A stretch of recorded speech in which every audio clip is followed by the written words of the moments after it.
Hi friends, ಎಲ್ಲರೂ ಹೇಗಿದ್ದೀರಾ? ನೀವೆಲ್ಲರೂ ಚೆನ್ನಾಗಿದ್ದೀರಾ ಅಂತ ನಾನು ಭಾವಿಸ್ತೀನಿ. ನನ್ನ ಹೊಸ ವ್ಲಾಗ್ಗೆ ನಿಮ್ಮೆಲ್ಲರಿಗೂ ಸ್ವಾಗತ ಸುಸ್ವಾಗತ. ಇವತ್ತು ಶನಿವಾರ, ನಾನಿವತ್ತು ಪೂರಿ ಮತ್ತೆ ವೆಜಿಟೇಬಲ್ಸ್ ಸಾಗು ಮಾಡೋಣ ಅಂತ ಇದ್ದೀನಿ. ಅದಕ್ಕೋಸ್ಕರ ಎಲ್ಲ ವೆಜಿಟೇಬಲ್ಸ್ನ ಕಟ್ ಮಾಡಿ ಕುಕ್ಕರಲ್ಲಿ ಉಪ್ಪು ಮತ್ತೆ ಅರಿಶಿನ ಪುಡಿ ಹಾಕಿ ಬೇಯಿಸಕ್ಕೆ ಇಡ್ತಾ ಇದ್ದೀನಿ. ಪೂರಿ ಮಾಡ್ಲಿಕ್ಕೆ ನಾನಿವತ್ತು ಬರೀ ಗೋಧಿ ಹಿಟ್ಟಿಗೆ ಸ್ವಲ್ಪ ಉಪ್ಪು ಹಾಕಿ ನೀರು ಹಾಕಿ ನೀಟಾಗಿ ಕಲ್ಸ್ಕೊತಾ ಇದ್ದೀನಿ. ಸ್ವಲ್ಪ ಸಾಫ್ಟ್ ಆಗಿ ಕಲ್ಸ್ಕೊಳ್ತಾ ಇದ್ದೀನಿ. ಕಲ್ಸ್ಕೊಂಡು ಈ ರೀತಿಯಾಗಿ ಸಣ್ಣ ಸಣ್ಣ ಉಂಡೆ ಮಾಡಿಕೊಂಡು ಪೂರಿನ ಮಾಡಿಟ್ಕೊಂಡಿದ್ದೀನಿ. ಈಗ ಇದನ್ನ ಎಣ್ಣೆಗೆ ಬಿಟ್ಟು ಬೇಯಿಸ್ಕೊಳ್ಳೋಣ. ನನಗೆ ಪೂರಿ ಅಂದ್ರೇನು ಇಷ್ಟ ಆಗಲ್ಲ, ನನಗೆ ಚಪಾತಿನೇ ಇಷ್ಟ. ನಾನು ಒಂದು ಬಾಣಲಿಗೆ ಎಣ್ಣೆ ಹಾಕಿ ಅದು ಕಾದಿದೆಯೋ ಇಲ್ಲ ಅಂತ ಒಂದು ಸಣ್ಣ ಪೀಸ್ ಹಾಕಿ ನೋಡಿದೆ. ಪೂರಿದು ಕಾದಿದೆ ಅಂತ ಗೊತ್ತಾಯಿತು. ಇವಾಗ ಪೂರಿನ ಹಾಕ್ತಾ ಇದ್ದೀನಿ. ಪೂರಿ ಮಾಡ್ತಾ ನಾವು ಈ ಥರ ಸೌಟಲ್ಲಿ ಪ್ರೆಸ್ ಮಾಡಿದ್ರೆ ಅದು ಉಬ್ಬಿ ಬರುತ್ತೆ. ಸೊ ಅದಕ್ಕೋಸ್ಕರ ನಾನು ಮಾಡ್ತಾ ಇದ್ದೀನಿ.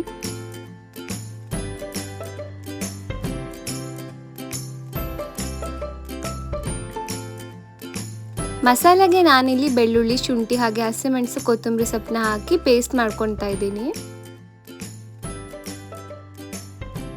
ಒಂದು ಪ್ಯಾನ್ ಇಟ್ಬಿಟ್ಟು ನಾನು ಅದಕ್ಕೆ ಸ್ವಲ್ಪ ಎಣ್ಣೆ ಹಾಕಿ ಚಕ್ಕೆ, ಲವಂಗ ಹಾಗೆ ಈರುಳ್ಳಿ, ಟೊಮೆಟೊ ಹಾಕಿ ಸ್ವಲ್ಪ ಫ್ರೈ ಮಾಡ್ಕೊಳ್ತಾ ಇದ್ದೀನಿ. ಫ್ರೈ ಮಾಡ್ಕೊಂಡ್ಮೇಲೆ ನಾನು ಪೇಸ್ಟ್ ಮಾಡ್ಕೊಂಡಿದ್ನಲ್ಲ ಮಸಾಲ, ಅದನ್ನ ಇದಕ್ಕೆ ಹಾಕಿ ಚೆನ್ನಾಗಿ ಹಸಿ ವಾಸನೆ ಹೋಗೋ ತನಕ ಬೇಯಿಸ್ಕೊಳ್ತಾ ಇದ್ದೀನಿ. ಇದನ್ನ ನೀಟಾಗಿ ಮುಚ್ಚಿ ನಾನಿಲ್ಲಿ ಬೇಯಿಸ್ಕೊತಾ ಇದ್ದೀನಿ. ಇದ್ರ ಹಸಿ ವಾಸನೆ ಹೋದ್ಮೇಲೆ ನಾನು ಬೇಯಿಸಿಟ್ಕೊಂಡಿರೋ ತರಕಾರಿ ಏನಿದೆ ಅಲ್ಲ, ಅದನ್ನ ಇದಕ್ಕೆ ಮಿಕ್ಸ್ ಮಾಡ್ಕೊಳ್ತಾ ಇದ್ದೀನಿ. ನಾನಿದನ್ನ ಅರ್ಜೆಂಟಲ್ಲಿ ಮಾಡಿಕೊಂಡೆ, ಆದರೂ ಪರವಾಗಿಲ್ಲ, ಚೆನ್ನಾಗೇ ಆಗಿತ್ತು. ನಾನು ತರಕಾರಿ ಬೇಯಿಸ್ಕೊಳ್ಳೋಕ್ಕಾಗಲೇ ಉಪ್ಪು ಹಾಕಿದ್ದೆ. ಇವಾಗ ಟೋಟಲಾಗಿ ಸಪ್ಪೆ ಆಗಿದೆಯಾ ಇಲ್ಲ ನೋಡ್ಕೊಂಡು ಮತ್ತೆ ಸ್ವಲ್ಪ ಉಪ್ಪು ಹಾಕ್ತಾ ಇದ್ದೀನಿ. ಇದನ್ನ ನೀಟಾಗಿ ಒಂದು 5-10 ಮಿನಿಟ್ಸ್ ಬೇಯಿಸ್ಕೊಂಡ್ರೆ ನಿಮಗೆ ಪೂರಿ ಮತ್ತು ಸಾಗು ರೆಡಿ ಆಗುತ್ತೆ. ಇದನ್ನ ನಾನು ನನ್ನ ತಮ್ಮಂಗೆ ತಿನ್ನಕ್ಕೆ ಕೊಟ್ಟೆ. ನಾನಿವತ್ತು ಓಟ್ಸ್ ತಿಂತಾ ಇದ್ದೀನಿ. ನನಗೆ ತುಂಬ ಯಾಕೋ ಸ್ವೀಟ್ ತಿನ್ನಬೇಕು ಅನಿಸ್ತಾ ಇತ್ತು, ಅದಕ್ಕೋಸ್ಕರ ಇದು ತಿಂತಾ ಇದ್ದೀನಿ. ನನ್ನ ಹತ್ರ ಚಾಕ್ಲೇಟ್ ಓಟ್ಸ್ ಇತ್ತು, ಅದನ್ನು ಒಂದು ಬೌಲ್ಗೆ 2 ಸ್ಪೂನ್ ಹಾಕ್ಕೊಳ್ತಾ ಇದ್ದೀನಿ. ಇದೇ ನೋಡಿ ನನ್ನ ಹತ್ರ ಇರೋ ಓಟ್ಸ್. ಇದು ಯೋಗ ಬಾರ್ದು, ನನಗೆ ಆಫರಲ್ಲಿ ಸಿಕ್ಕಿತ್ತು, ಅದಕ್ಕೋಸ್ಕರ ತೊಗೊಂಡಿದ್ದೆ. ನಾನಿಲ್ಲಿ ಇದನ್ನು 2 ಸ್ಪೂನ್ ತೊಗೊಂಡಿದ್ದೀನಿ. ಹಾಗೆ 1 ಸ್ಪೂನ್ ಮಿಕ್ಸ್ ಸೀಡ್ಸ್ ಇದೆ ನನ್ನ ಹತ್ರ, ಸೊ ಅದನ್ನು ಹಾಕ್ಕೊಳ್ತಾ ಇದ್ದೀನಿ. ಇದು ನೋಡಿ ಫ್ಯಾಮ್ಲಿ ಅವ್ರದ್ದು, ಇದರಲ್ಲಿ 5-6 ಟೈಪ್ ಸೀಡ್ಸ್ ಇದೆ. ಇದಕ್ಕೆ ನಾನು ಒಂದು 1/2 ಗ್ಲಾಸ್ ಮಿಲ್ಕ್ ಕೂಡ ಹಾಕ್ಕೊಳ್ತಾ ಇದ್ದೀನಿ. ನಾನು ಯೂಶ್ವಲಿ ಯಾವಾಗಲೂ ನಾರ್ಮಲ್ ರೋಲ್ಡ್ ಓಟ್ಸ್, ಪ್ಲೇನ್ ಓಟ್ಸ್ನ ತೊಗೊಳ್ತೀನಿ. ಇದು ಆಫರಲ್ಲಿ ಸಿಕ್ಕಿತ್ತಂತ ಟ್ರೈ ಮಾಡೋಣ ಅಂತ ತೊಗೊಂಡಿದ್ದೆ. ಚೆನ್ನಾಗಿದೆ. ಇದನ್ನು ಆ್ಯಕ್ಚುಲಿ ನಿಮ್ಗೆ ಯಾವಾಗ ಸ್ವೀಟ್ ಕ್ರೇವಿಂಗ್ಸ್ ಆಗ್ತಾ ಇರುತ್ತೆ, ಸ್ವೀಟ್ ತಿನ್ನಬೇಕು ಅಂತ ಅಂದಾಗ ನೀವು ಇದನ್ನು ತಿನ್ಬೋದು. ಬಟ್ ಇದನ್ನೇ ಡೈಲಿ ತಿನ್ನಬಾರ್ದಷ್ಟೇ. ನಾನಿವಾಗ ಇದಕ್ಕೆ 1/2 ಗ್ಲಾಸ್ ಮಿಲ್ಕ್ ಹಾಕಿದ್ದೀನಿ. ಸೊ ನೀವು ನೋಡ್ತಾ ಇರ್ಬೋದು, ಅದು ನೀರಿದೆ. ಇದನ್ನು ಒಂದು 5 ಮಿನಿಟ್ಸ್ ನೀವು ಮುಚ್ಚಿಟ್ರೆ ಅದು ಗಟ್ಟಿ ಆಗುತ್ತೆ.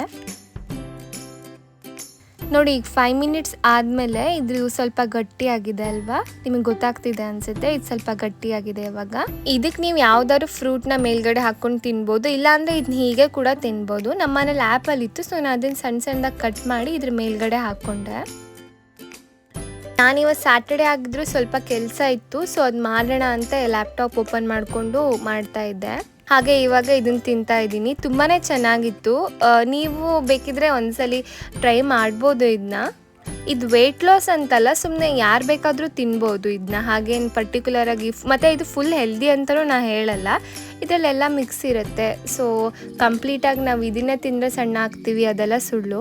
ಈ ಡಾಲ್ ತುಂಬ ವರ್ಷದಿಂದ ಇದೆ ನಮ್ಮ ಮನೇಲಿ. ಇದು ಆ್ಯಕ್ಚುಲಿ ಒಂದು ಗ್ಲಾಸ್ ಒಳಗಡೆ ಇತ್ತು, ಬಟ್ ನಮ್ಮ ಮನೇಲಿ ತುಂಬ ಜನ ಮಕ್ಕಳು ಬರ್ತಾರೆ, ಅವರೆಲ್ಲ ಅದನ್ನು ತೆಗೆದಾಕಿ ಬರೀ ಗೊಂಬೆ ಅಷ್ಟೇ ಇಟ್ಟಿದ್ದಾರೆ. ಇವಾಗ ನಾನು ತಿಂಡಿ ತಿಂದು ಸ್ವಲ್ಪ ಹೊತ್ತಾದಮೇಲೆ ಮಧ್ಯಾಹ್ನ ಅಡುಗೆಗೂ ರೆಡಿ ಮಾಡ್ಕೊಳ್ತಾ ಇದ್ದೀನಿ. ನಾನಿವತ್ತು ಮೊಸರಿನ ಸಾಂಬಾರು ಹಾಗೆ ಬೀಟ್ರೋಟ್ ಪಲ್ಯ, ಅನ್ನ ಮಾಡೋಣ ಅಂತ ಅಂದ್ಕೊಂಡಿದ್ದೀನಿ. ಮೊಸರು ಅಥವಾ ಮಜ್ಜಿಗೆ ಸಾರು ಮಾಡೋಕ್ಕೆ ನಾನಿಲ್ಲೊಂದು ಪ್ಯಾನ್ಗೆ 1 ಸ್ಪೂನ್ ಎಣ್ಣೆ ಹಾಕ್ತಾ ಇದ್ದೀನಿ. ಇದಕ್ಕೆ ಒಂದು ಅರ್ಧ ಸ್ಪೂನ್ ಸಾಸಿವೆ ಹಾಗೆ ಒಂದು ಅರ್ಧ ಸ್ಪೂನ್ ಜೀರಿಗೆ ಹಾಕೊಂಡಿದ್ದೀನಿ. ಇಲ್ಲಿ ಸಾಸಿವೆ ಜೀರಿಗೆ ಎಲ್ಲ ಚಟಪಟ ಅಂದಮೇಲೆ ನಾನು ಇದಕ್ಕೆ ಕರಿಬೇವು, ಒಣಮೆಣಸು ಹಾಗೆ ಸಣ್ಣದಾಗಿ ಕಟ್ ಮಾಡ್ಕೊಂಡಿರೋ ಶುಂಠಿನ ಕೂಡ ಹಾಕೊಳ್ತಾ ಇದ್ದೀನಿ. ನೀವು ಒಣಮೆಣಸು ಬದಲು ಹಸಿಮೆಣಸನ್ನ ಕೂಡ ಹಾಕೊಳ್ಬೋದು.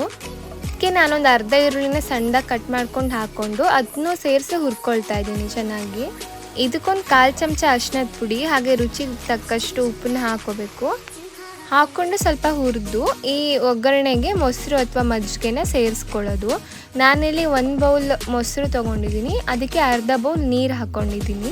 ನೀವು ಹೀಗೆ ಮಾಡೋದ್ರಿಂದ ತುಂಬಾ ಗಟ್ಟಿನೂ ಇರಲ್ಲ, ತುಂಬಾ ತೆಳುವೂ ಆಗಲ್ಲ, ಮೀಡಿಯಮ್ ಇರುತ್ತೆ. ಸೊ ನೀವು ಇದನ್ನ ರೈಸ್ ಜೊತೆ ಊಟ ಮಾಡ್ಬೋದು. ಈ ಸಾರು ತುಂಬಾ ಚೆನ್ನಾಗಿರುತ್ತೆ. ನೀವು ಒಂದ್ಸತಿ ಟ್ರೈ ಮಾಡಿ. ಡಿಫ್ರೆಂಟಾಗಿ ನಾರ್ಮಲ್ ಸಾಂಬಾರು ಮಾಡೋಕ್ಕಿಂತ ಇದನ್ನು ಮಾಡಿಕೊಂಡು ಊಟ ಮಾಡಿ. ಮಧ್ಯಾಹ್ನ ಹೊತ್ತು ಬಿಸಿಲಲ್ಲಿ ಚೆನ್ನಾಗಿರುತ್ತೆ. ನಾನಿಲ್ಲಿ ಬೀಟ್ರೋಟ್ ಪಲ್ಯ ಮಾಡಲಿಕ್ಕೆ ಬೀಟ್ರೋಟ್ನ ಸಣ್ಣದಾಗಿ ಹೆಚ್ಕೊಂಡು ಒಂದು ಬಾಣಲಿನ ಕಾಯಿಸಿ ಅದಕ್ಕೆ 1 ಸ್ಪೂನ್ ಎಣ್ಣೆ ಹಾಕಿದ್ದೀನಿ. ಇದಕ್ಕೆ ನಾನು ಸಾಸಿವೆ ಹಾಗೆ ಬೆಳ್ಳುಳ್ಳಿ ಜಜ್ಜಿದ್ದು ಆಮೇಲೆ ಕರಿಬೇವನ್ನ ಕೂಡ ಹಾಕ್ಕೊಳ್ತಾ ಇದ್ದೀನಿ. ಇದಕ್ಕೆ ಕಟ್ ಮಾಡಿರೋಂಥ ಈರುಳ್ಳಿ ಕೂಡ ಹಾಕ್ಕೊಳ್ತಾ ಇದ್ದೀನಿ. ಹಾಕೊಂಡು ನೀಟಾಗಿ ಚೆನ್ನಾಗಿ ಫ್ರೈ ಮಾಡ್ಕೊಳ್ಬೇಕು. ಇದಕ್ಕೆ ಇವಾಗ ಕಟ್ ಮಾಡ್ಕೊಂಡಿದ್ನಲ್ಲ ಬೀಟ್ರೋಟು, ಅದನ್ನು ಹಾಕಿ ಉಪ್ಪು ಎಷ್ಟು ಬೇಕಷ್ಟು ಹಾಕಿ ಒಂದು ರೌಂಡ್ ಮಿಕ್ಸ್ ಮಾಡಿ ಬೇಯ್ದಕ್ಕೆ ಇಡ್ತಾ ಇದ್ದೀನಿ.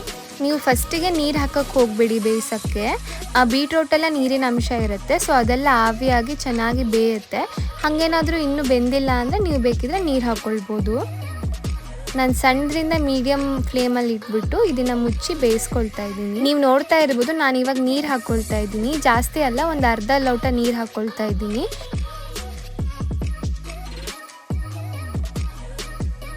ಬೀಟ್ರೋಟ್ ಪಲ್ಯ ಮಾಡ್ತಾ ನೀವು ಚೆನ್ನಾಗಿ ತುಂಬ ಡ್ರೈಯಾಗಿ ಪಲ್ಯ ಮಾಡಿಕೊಂಡ್ರೆ ಚೆನ್ನಾಗಿರುತ್ತೆ ನೀರಿಗಿಂತ. ನನಗೆ ಹಂಗೆ ಇಷ್ಟ ಆಗುತ್ತೆ. ನಾನು ಇದಕ್ಕೆ ಒಂದು ಅರ್ಧ ಚಮಚ ಖಾರದ ಪುಡಿ ಹಾಕ್ಕೊಳ್ತಾ ಇದ್ದೀನಿ. ಇದು ಫುಲ್ ಬೆಂದಿದೆ ಇವಾಗ. ಸೊ ಲಾಸ್ಟ್ಗೆ ಸ್ವಲ್ಪ ಖಾರದ ಪುಡಿ ಹಾಕಿ ಒಂದು ಸ್ವಲ್ಪ ಫ್ರೈ ಮಾಡ್ಕೊಳ್ತಾ ಇದ್ದೀನಿ. ಕೊನೆಯದಾಗಿ ನಾನು ಸ್ವಲ್ಪ ಇಲ್ಲಿ ತುರಿದಿರೋ ತೆಂಗಿನಕಾಯಿನ ಹಾಕ್ಕೊಳ್ತಾ ಇದ್ದೀನಿ. ಇದನ್ನ ಹಾಕ್ಕೊಳ್ಳೋದ್ರಿಂದ ಟೇಸ್ಟ್ ಇನ್ನೂ ಚೆನ್ನಾಗಾಗುತ್ತೆ. ನೋಡಿ ಫ್ರೆಂಡ್ಸ್, ಇದು ನನ್ನ ಮಧ್ಯಾಹ್ನದ ಊಟ. ಅನ್ನ ಹಾಗೆ ಬೀಟ್ರೋಟ್ ಪಲ್ಯ ಹಾಗೆ ಮೊಸರು ಸಾರು. ನೀವು ಖಂಡಿತ ಒಂದ್ಸಲಿ ಮೊಸರು ಸಾರನ್ನ ಟ್ರೈ ಮಾಡಲೇಬೇಕು, ತುಂಬಾ ಚೆನ್ನಾಗಿರುತ್ತೆ. ನಾನು ನಿಮಗೆ ಲಾಸ್ಟ್ ವ್ಲಾಗಲ್ಲಿ ಹೇಳಿದ್ದೆ ಈ ಬೆಕ್ಕು ನಮ್ಮ ಮನೆಗೆ ಯಾವಾಗಲೂ ಬರುತ್ತೆ, ಇದಕ್ಕೆ ಹಾಲು ಹಾಕ್ತೀವಿ ಅಂತ. ಇವತ್ತು ನೋಡೋಕ್ಕೂ ಅದ್ರದ್ದು 2 ಮರಿನ ಕರ್ಕೊಬಂದಿತ್ತು. ಒಂದು ಮರಿ ಫುಲ್ ಬ್ಲ್ಯಾಕ್ ಇದೆ, ಇನ್ನೊಂದು ಸೇಮ್ ಇದ್ರ ಥರನೇ ಇದೆ, ಆದರೆ ಚಿಕ್ಕದು. ಸೊ 3 ಬೆಕ್ಕುಗಳು ಇಲ್ಲಿ ಹಾಲುವನ್ನು ತಿಂತಾ ಇದೆ. ಹಾಗೆ ತುಂಬ ಜನ ಕೇಳ್ತಾ ಇದ್ರಿ, ಯಾಕೆ ನೀವು ವಿಡಿಯೋಸ್ ಹಾಕಿಲ್ಲ, ತುಂಬ ದಿನ ಆಯಿತು, ಯಾಕೆ ಲೇಟ್ ಆಗಿತ್ತು, ಯಾಕೆ ಹಾಕಿಲ್ಲ ಅಂತ ಎಲ್ಲ. ನಾನು ಯಾಕೆ ವಿಡಿಯೋ ಹಾಕಿಲ್ಲ, ಏನು ರೀಸನ್ ಅಪ್ಪ ಅಂದರೆ ನಮ್ಮ ಅಮ್ಮಗೆ ಸ್ವಲ್ಪ ಹುಷಾರಿರಲಿಲ್ಲ.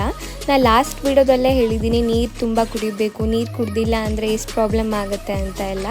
ಸೊ ನಾವು ಸುಮ್ಮನೆ ಹೀಗೆ ಜನರಲ್ ಚೆಕಪ್ಗೆ ನಮ್ಮನ್ನು ಕರ್ಕೊಂಡು ಹೋಗಿದ್ವಿ. ನಾವು ಶಿವಮೊಗ್ಗ ಹಾಸ್ಪಿಟಲ್ಗೆ ಸುಮ್ಮನೆ ಜನರಲ್ ಚೆಕಪ್ಪಿಗೆ ಹೋದಾಗ ಅಲ್ಲಿ ನಮಗೆ ಗೊತ್ತಾಯಿತು ಈ ಥರ ಕಿಡ್ನಿ ಸ್ಟೋನ್ ಇದೆ. ಅದಕ್ಕೋಸ್ಕರ ಅವರಿಗೆ ಸ್ವಲ್ಪ ಆವಾಗವಾಗ ಹೊಟ್ಟೆ ನೋವು ಬರ್ತಾಯಿತ್ತು. ನಾವು ಇಮಿಡಿಯೇಟ್ಲಿ ಅವತ್ತೇ ಅಡ್ಮಿಟ್ ಆಗಿ ನೆಕ್ಸ್ಟ್ ಡೇನೇ ಲೇಸರ್ ಲಿಥೋಟ್ರಿಪ್ಸಿ ಮಾಡಿಸಿದ್ವಿ. ಇದೇ ಕಲ್ಲಿದ್ದು, ಇದನ್ನು ಬ್ರೇಕ್ ಮಾಡಿ ಈ ಥರ ನಮಗೆ ಕೊಟ್ಟಿದ್ರು ನೋಡಿ ಅಂತ. ಸೊ ಈ ವಿಡಿಯೋ ನೋಡ್ತಾ ಇರೋ ನೀವೆಲ್ಲರೂ ಆದಷ್ಟು ಕೇರ್ಫುಲ್ ಆಗಿರಿ, ಜಾಸ್ತಿ ನೀರು ಕುಡೀರಿ, ಹಾಗೆ ಹೆಲ್ದಿಯಾಗಿರಿ. ಇದೊಂಥರ ನನಗೆ ಲೆಸನ್ ಥರ. ನಾನು ಇನ್ಮೇಲಿಂದ ಜಾಸ್ತಿ ನೀರು ಕುಡಿಬೇಕು ಅಂದ್ಕೊಂಡಿದ್ದೀನಿ, ಯಾಕಂದರೆ ನಾನು ತುಂಬ ಕಡಿಮೆ ನೀರು ಕುಡಿತೀನಿ. ಸೊ ಅಮ್ಮ ಮನೇಲೇ ರೆಸ್ಟ್ ಮಾಡ್ತಿರೋ ಕಾರಣ ನನಗೆ ಕರೆಕ್ಟಾಗಿ ವಿಡಿಯೋ ಮಾಡಲಿಕ್ಕಾಗಲಿಲ್ಲ, ಎಡಿಟ್ ಮಾಡೋಕ್ಕಾಗಲಿಲ್ಲ ಹಾಸ್ಪಿಟಲಲ್ಲಿ ಇದ್ದಿದ್ದಕ್ಕೆ. ಬಟ್ ಇವಾಗ ಅವ್ರು ಆರಾಮಾಗಿದ್ದಾರೆ, ಏನು ತೊಂದರೆ ಇಲ್ಲ. ಇವಾಗ ಸ್ವಲ್ಪ ರೆಸ್ಟ್ ಮಾಡಬೇಕಷ್ಟೇ ಅವರು 1 ಮಂತ್. ಹಾಗೆ ನೀವು ನಿಮ್ಮ ಪೇರೆಂಟ್ಸ್ನ ಈ ಥರ ಜನರಲ್ ಚೆಕಪ್ಗೆ ಕರ್ಕೊಂಡು ಹೋಗ್ತಾ ಇರಿ. ಜನರಲ್ ಅಂದರೆ ನಿಮಗೆ ಬಿ ಪಿ ಶುಗರ್ ಆಗಿರ್ಬೋದು, ಇಲ್ಲ ಅಂದರೆ ಈ ಥರ ಸ್ಕ್ಯಾನ್ಗಳು ಮಾಡಿಸೋದಾಗಿರ್ಬೋದು, ಆ ಥರ ಎಲ್ಲ ನಮಗೆ ಗೊತ್ತೇ ಇರಲ್ಲ ಅವ್ರಿಗೆ ಏನು ಪ್ರಾಬ್ಲಮ್ ಇದೆ ಅಂತ. ನೀವು ಈ ಥರ ಡಾಕ್ಟ್ರ್ ಹತ್ರ ಹೋದಾಗಲೇ ನಿಮಗೆ ಗೊತ್ತಾಗುತ್ತೆ. ಹಾಗೆ ನಿಮಗೆ ಏನೇ ಸಮಸ್ಯೆ ಇದ್ರೂ ಡಾಕ್ಟ್ರ್ ಹತ್ರ ಹೋಗಿ, ಸುಮ್ಮನೆ ನೀವು ಡಿಲೇ ಮಾಡ್ಕೋಬೇಡಿ, ಹೋಗುತ್ತೆ ಹುಷಾರಾಗುತ್ತೆ ಪರವಾಗಿಲ್ಲ ಅಂತ ಅಂದ್ಕೊಂಡು. ಸೊ ಇದೇ ರೀಸನ್ಗೆ ನನಗೆ ವೀಡಿಯೋ ಹಾಕ್ಲಿಕ್ಕಾಗಿಲ್ಲ, ತುಂಬ ಗ್ಯಾಪ್ ಆಯಿತು. ಬಟ್ ಇನ್ಮೇಲೆ ನಾನು ರೆಗ್ಯುಲರಾಗಿ ಹಾಕ್ತೀನಿ, ವಾರದಲ್ಲಿ 1 ಅಥವಾ 2 ವೀಡಿಯೋ ಖಂಡಿತ ಹಾಕ್ತೀನಿ. ನಾನಿಲ್ಲಿ ರಾತ್ರಿ ಊಟಕ್ಕೆ ಎಗ್ ಕರಿ ಅಥವಾ ಎಗ್ ಮಸಾಲೆ ಥರ ಮಾಡ್ತಾಯಿದ್ದೀನಿ. ಇದಕ್ಕೆ ನಾನೇನಿಲ್ಲ, ಸ್ವಲ್ಪ ಎಣ್ಣೆ ಹಾಕಿಬಿಟ್ಟು ಚಕ್ಕೆ ಲವಂಗ ಹಾಗೆ ಕೊತ್ತಂಬರಿ ಕಾಳು, ಒಣಮೆಣಸು, ಈರುಳ್ಳಿ ಹಾಕಿ ಚೆನ್ನಾಗಿ ಫ್ರೈ ಮಾಡ್ಕೊಳ್ತಾ ಇದ್ದೀನಿ. ಈರುಳ್ಳಿ ಚೆನ್ನಾಗಿ ಫ್ರೈ ಆದಮೇಲೆ ಇದಕ್ಕೆ ಟೊಮೆಟೊ ಕೂಡ ಹಾಕ್ಕೊಳ್ತಾ ಇದ್ದೀನಿ. ಇದಕ್ಕೆ ನಾನು ಸಣ್ಣದಾಗಿ ಕಟ್ ಮಾಡ್ಕೊಂಡಿರೋ ಶುಂಠಿ ಹಾಗೆ ಸ್ವಲ್ಪ ಬೆಳ್ಳುಳ್ಳಿ ಕೂಡ ಹಾಕ್ಕೊಳ್ತಾ ಇದ್ದೀನಿ. ಈ ಮಸಾಲೆನ ಹುರ್ಕೊಳ್ತಾ ಇದ್ದೀನಿ, ಇದನ್ನ ರುಬ್ಕೊಳ್ತೀನಿ. ಅಂದರೆ ಇದು ಎಗ್ ಕರಿಗೆ ಮಸಾಲೆ ಥರ ಇದು. ಹಾಸ್ಪಿಟಲಿಂದ ಬಂದಮೇಲೆ ನಾವೇನು ನಾನ್ ವೆಜ್ಜೆಲ್ಲ ಏನೂ ಮಾಡಿರಲಿಲ್ಲ, ಹಾಗಾಗಿ ಈ ಎಗ್ ಕರಿ ಸುಮ್ಮನೆ ಸಿಂಪಲಾಗಿ ಮಾಡ್ಕೊಳ್ಳೋಣ ಅಂತ ಮನೇಲಿ ಏನಿದೆಯೋ ಅದನ್ನೇ ಉಪಯೋಗಿಸ್ಕೊಂಡು ಮಾಡ್ತಾಯಿದ್ದೀನಿ. ಇದನ್ನ ಚೆನ್ನಾಗಿ ಹುರ್ಕೊಳ್ತಾ ನಾನಿಲ್ಲಿ ಒಂದು ಅರ್ಧ ಚಮಚ ಅರಿಶಿನದ ಪುಡಿನ ಕೂಡ ಹಾಕ್ಕೊಳ್ತಾ ಇದ್ದೀನಿ. ಹಾಗೆ ಸೈಡಲ್ಲಿ ಮೊಟ್ಟೆನ ಬೇಯಿಸ್ಕೊಳ್ತಾ ಇದ್ದೀನಿ. ಬೇಯಿಸ್ಕೊಂಡಿರೋ ಮೊಟ್ಟೆನ ನಾನು ಈ ಥರ ಕಟ್ ಮಾಡ್ಕೊಂಡು ಇಟ್ಕೊಳ್ತಾ ಇದ್ದೀನಿ, ಯಾಕಂದರೆ ಇದು ಹಿಂಗೆ ಕಟ್ ಮಾಡಿಕೊಂಡ್ರೆ ಮಸಾಲೆ ಎಲ್ಲ ಅದರೊಳಗೆ ಇಳಿಯುತ್ತೆ ಅಂತ. ನಾವೇನು ಮಸಾಲನ ಹುರ್ಕೊಂಡಿದ್ವಲ್ಲ ಅದನ್ನು ನೀಟಾಗಿ ರುಬ್ಕೊಂಡು ಅದೇ ಬಾಣಲಿಗೆ ಹಾಕ್ಕೊಳ್ತಾ ಇದ್ದೀನಿ. ಇದಕ್ಕೆ ನಿಮಗೆ ಎಷ್ಟು ನೀರು ಬೇಕು ಅಷ್ಟು ನೀರನ್ನ ಹಾಕ್ಕೊಂಡು ಇದನ್ನ ಕುದಿಯೋಕೆ ಇಡ್ತಾ ಇದ್ದೀನಿ. ಕುದಿಯೋವಾಗಲೇ ಇದಕ್ಕೆ ಎಷ್ಟು ಉಪ್ಪು ಬೇಕೋ ಅಷ್ಟು ಉಪ್ಪನ್ನ ಹಾಕ್ತಾ ಇದ್ದೀನಿ. ಇದೊಂದು ಸ್ವಲ್ಪ ಕುದೀತಾ ಇದ್ದಂಗೆ ನಾನೇನು ಕಟ್ ಮಾಡಿ ಇಟ್ಟಿದ್ನಲ್ಲ ಬೇಯಿಸಿದ ಮೊಟ್ಟೆ ಅದನ್ನ ಇದಕ್ಕೆ ಹಾಕಿ ಇನ್ನೊಂದು ಸ್ವಲ್ಪ ಬೇಯಿಸ್ಕೊಳ್ತಾ ಇದ್ದೀನಿ ಮುಚ್ಚಿ.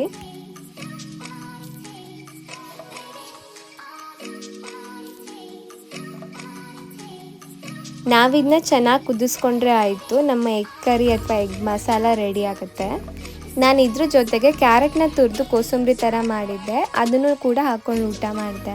ಸೊ ಇದಾಗಿತ್ತು ಫ್ರೆಂಡ್ಸ್ ನನ್ನ ಇವತ್ತಿನ ಬ್ಲಾಗ್. ನಿಮಗೆ ಈ ವಿಡಿಯೋ ಇಷ್ಟ ಆಗಿದ್ರೆ ಪ್ಲೀಸ್ ಲೈಕ್ ಮಾಡಿ, ನಿಮ್ಮ ಫ್ರೆಂಡ್ಸ್ ಮತ್ತು ಫ್ಯಾಮಿಲಿ ಜೊತೆ ಶೇರ್ ಮಾಡಿ. ಹಾಗೆ ಈ ವಿಡಿಯೋಗೆ ತಪ್ಪದೆ ಕಮೆಂಟ್ ಮಾಡಿ. ಈ ವಿಡಿಯೋದಲ್ಲಿ ನಾನು ಕೃಷ್ಣ ಅನ್ನೋರ ಹೆಸರನ್ನ ತಗೊಳ್ತಾ ಇದ್ದೀನಿ. ಥ್ಯಾಂಕ್ ಯು ಕೃಷ್ಣ ಅವರೇ, ನಿಮ್ಮ ತಂಗಿಗೆ ಇದೇ ರೀತಿ ಸಪೋರ್ಟ್ ಮಾಡ್ತಾ ಇರಿ. ಸೊ ಫ್ರೆಂಡ್ಸ್, ನಾನು ನಿಮಗೆ ಮುಂದಿನ ವಿಡಿಯೋ ಜೊತೆ ಸಿಗ್ತೀನಿ. ಅಲ್ಲಿ ತನಕ ಎಲ್ಲರೂ ಖುಷಿಯಾಗಿರಿ, ಹ್ಯಾಪಿಯಾಗಿರಿ. ಜೈ ಶ್ರೀ ಕೃಷ್ಣ.